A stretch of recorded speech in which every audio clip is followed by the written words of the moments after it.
Hey everyone, welcome back to another Godzilla Battleline video, and today I am breaking down for you my very first thoughts on Jet Jaguar 1973 and his pre-evolution. So, right out the gate, I'll make it very clear because I know a lot of you people who are going to click on this video want to know right away. Do I think he's meta? No. Do I think he has his uses? Yes. Do I think he's going to matter? Maybe not too much. However, I will say I do really love his kit. I do really think there's a lot of interesting stuff that's going on, and he seems like a ton of fun to be using. I do not think in the overall meta he's going to be mattering too much, but we're going to break down exactly what the deal is with him. So before I even break any of that down, I want to say right off the bat that in yesterday's video, we showed that Jet Jaguar was a 5-cost pre-evolution that gets lowered to a 4-cost final evolution.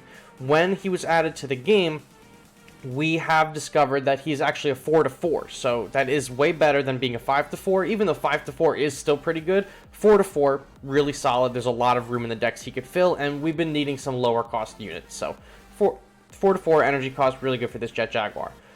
Let's talk about his flying form first. You can see it on the screen. He flies around in a little circle, right, constantly pulsing a damage buff. That damage buff is 130%, which translates to a 30% damage buff. Who else is meta at the moment with a 30% damage buff? Batra is. Batra and Jet Jaguar's first form have the same buff. They will buff at the exact same amount. However, I think Jet Jaguar's buff is better for one reason. Batra's buff relies on Batra being immediately next to the units you want to buff. If Batra isn't near them, they will not get the buff. Jet Jaguar is buffing constantly for 25 seconds, right? That means for 25 seconds, you can put whatever you want underneath him and he'll buff them. It doesn't matter what they are. It doesn't matter if you're on the 24th second or what. As long as you place them under him when he does that pulse, they're going to get that buff. And that pulse is roughly the size of Mega Gearus' slow, right? It's just about. It's a pretty big radius. So he has, I think, a bigger radius than Batra, maybe just a little bit bigger or the same, but it looks bigger. It's the same amount of buff, and you can buff more units with it. Now, the downside to why Batra's is better is Jet Jaguar loses the ability to buff when he evolves. If Jet Jaguar buffed on evolution the same way Batra buffed on evolution, I think he would be meta.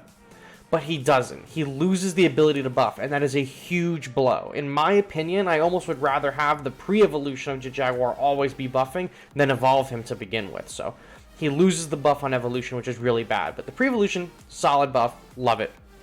Secondly, the pre-evolution has health. It's not like you're dropping a spell like Sondai or Dimension Tide. You can kill the pre-evolution of Jet Jaguar. He has a health bar. So things to look out for when you use your Jet Jaguar. Hiryu sniping, Mogera sniping, absolutely massive. He does not have a lot of health. On my screen right now, the level 1 Jet Jaguar mini form, the first form, has only 289 health. There are a lot of units that if they can hit air, because I'm pretty sure this guy counts as an air unit, he's going to go down instantly. Super X, Manila, whatever. So you got to make sure he's set in the back.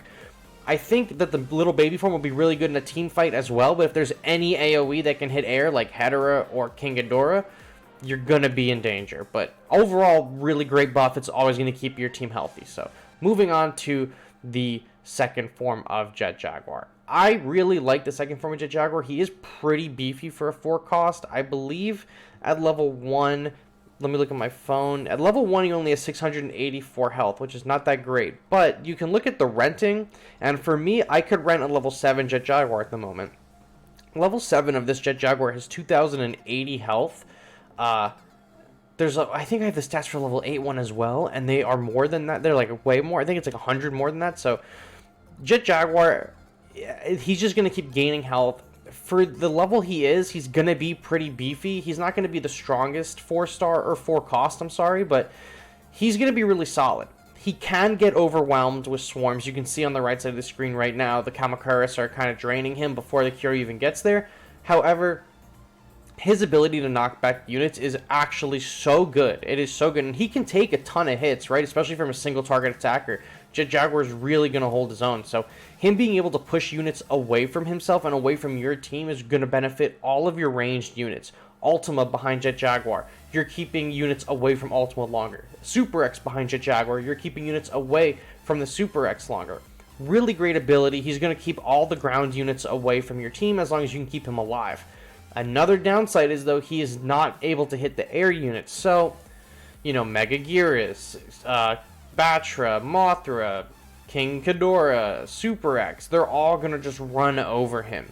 He's going to be really, really good if a ground meta ever comes back. If the flying meta gets nerfed into oblivion, right? Like, King Ghidorah becomes like an 8 cost again. Mega Gearus gets like decreased damage. Batra gets a cost increase or something, and we're relying more on ground units again. Jet Jaguar's going to absolutely kill. But the fact of the matter is, because he cannot hit air, he is just going to get outpaced by all the other air units. You can see on my screen on the left, Gigan 04 walks up, right? Gigan 04 stuns him, but Jet Jaguar hits him away by the time the stun is over, right? He's basically killing that Gigan 04 single-handedly. That Jaguar goes after him while being attacked by Des Ghidorah.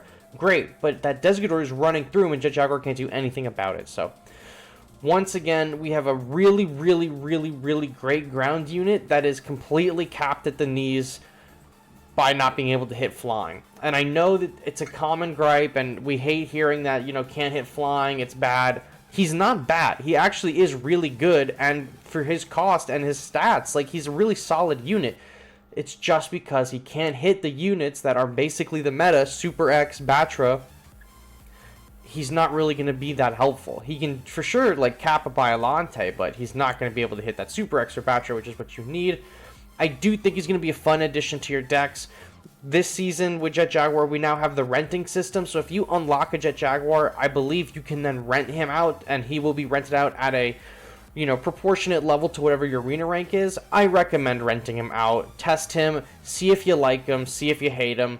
I'm really enjoying playing against him, and I'm really looking forward to playing with him. So keep in mind, I haven't used him myself, but I've played enough games against him to kind of formulate my own opinions. But that's all I have to say on the matter. So thank you all so much for sticking all the way to the end of this video. I will catch you all in the next one. Bye-bye.